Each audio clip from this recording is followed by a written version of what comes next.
funding, we've provided $400 million to help with property taxes. We've put $200 million more into K-12 education. We've increased revenue sharing by $100 million, and we've provided over $100 million in direct tax relief, largest tax relief package in the history of the state. I'm glad we're on this subject, comparing your tax record of voting for tax increases against my record of holding the line on taxes and providing tax relief and putting forward a solid plan to do more. Your tax bill was defeated. What you do in terms of property tax has not been your idea. Your tax bill was defeated. Absolutely, it was defeated by Republicans. The tax bill we came up with in the Senate was the tax bill that passed. That was the bill that I voted for. It's about time you are accurate. This is not true. You are the tax and spend governor. You are, in fact, the person that's made it difficult for low-income people to stay in their homes. You have made it difficult for farmers to pay their property tax. That just doesn't make any sense. It's Tim, totally true. Everybody should just pick up. You're you just should wrong. just take your tax statement, or probably you don't pay taxes. I do appreciate, though. One more you should just take it, and you would know. Senator Mathern, I do appreciate you finally voting for the property tax relief plan that we pushed and got passed. But it took leadership to get that done, Senator. Okay, and that was my leadership. We're going to move on to energy. I was on the Appropriations Committee. I worked on putting those details together for that tax plan. I am the person that looks over the budget before it goes to you. And I think it's time that people understand that. You have caused these problems. This has been fiscal mismanagement, and we need to move forward to do some things different in the future. Okay, that's going to have to be the last word on this subject. Governor Hoeven, you can revisit this in your closing statements if you like. And let's move on to energy. Okay, I think you'll both agree that this country is in a bit of an energy crisis right now with oil and drilling and getting our gasoline from the Middle East, gasoline, very high prices. Let's talk about what North Dakota can do in terms of renewable energy, existing energy. What are your plans to move the state forward, and how can North Dakota be a leader on the national stage? Senator Mathern, you'll go first on this issue.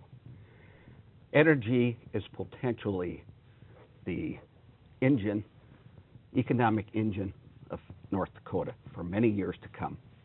We need to build an oil refinery, not just talk about it, not just have commission meetings, build an oil refinery.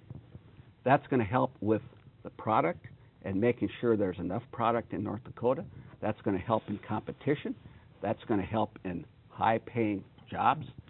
I formed the North Dakota Oil Refinery Task Force to get us moving. We also have to use the pipeline authority, the transmission authority that have really been dormant.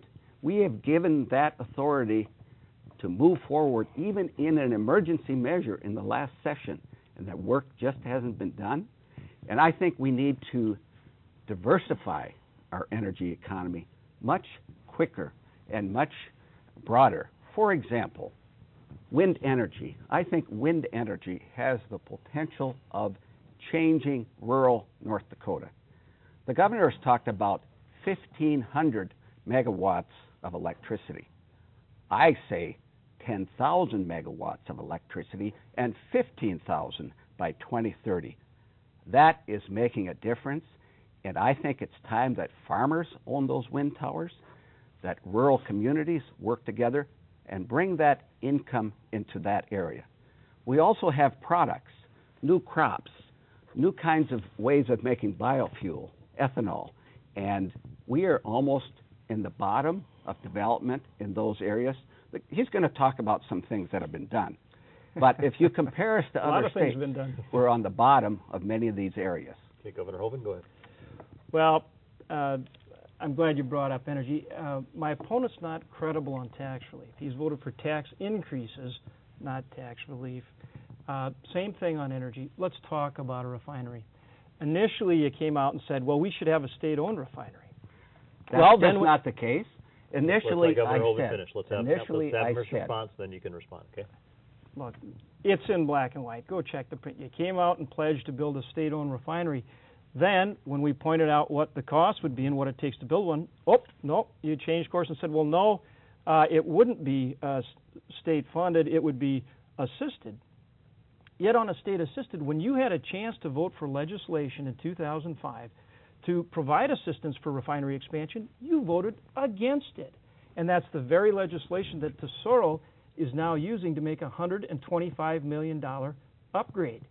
You're not credible with your tax plan. You're not credible on energy. You're talking about energy.